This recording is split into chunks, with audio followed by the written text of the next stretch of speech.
scores of Israeli protesters clashed with police outside a Tel Aviv Hair Salon hosting Prime Minister Benjamin Netanyahu's wife.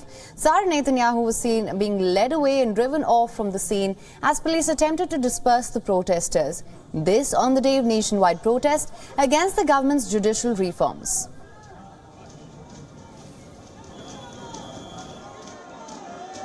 Sara Netanyahu was just having her hair done in the salon just over here, and there were hundreds of people just blocking her from going out.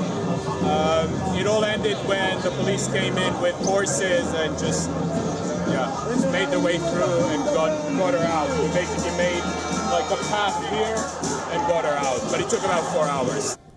Now, Tel Aviv saw unprecedented citywide agitation earlier in the day as police fired stun grenades at protesters.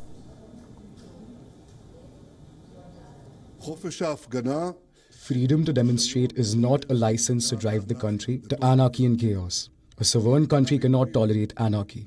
It doesn't matter how deep the disagreement, how stormy, how much it enrages someone. The red line that cannot be crossed, that is utterly forbidden, is violence and anarchy.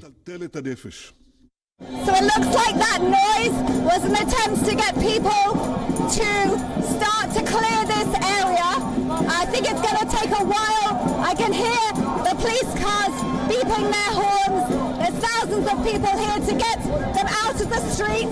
It's going to take some time, and it remains to be seen what happens next. I'm hearing loud noises continuing. I'm hearing booms in the distance. Now, Benjamin Netanyahu was re-elected in November last year with campaign promises of overhauling the judiciary. He proposed to consolidate control of judicial appointments and limit the Supreme Court's ability to intervene in legislative and executive actions. The government has also expressed intentions of entrenching Israel's control over the West Bank. Israeli Finance Minister Smotrich called for the erasure of Huwara, a Palestinian village, by the Israeli state. The statement was gravely condemned by the US State Department, with spokesperson Ned Price calling the comments irresponsible, repugnant and disgusting.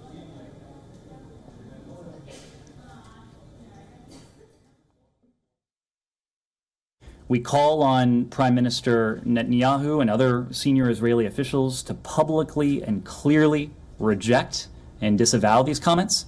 We condemn, as we have consistently, terrorism and extremism in all of its forms, and we continue to urge that there be equal measures of accountability for extremist actions, regardless of the background of the perpetrators or the victims. The protesters don't appear to be moving despite the bangs. There's thousands of people here waving their flags, protesting against the judicial reforms. How long this goes on for remains to be seen. You can hear the crowds behind me shouting shame at the police forces for trying to move on the protesters from this square now. It remains to be seen what happens next. This is Jodie Cohen for WION. World is One. WION is now available in your country. Download the app now. Get all the news on the move.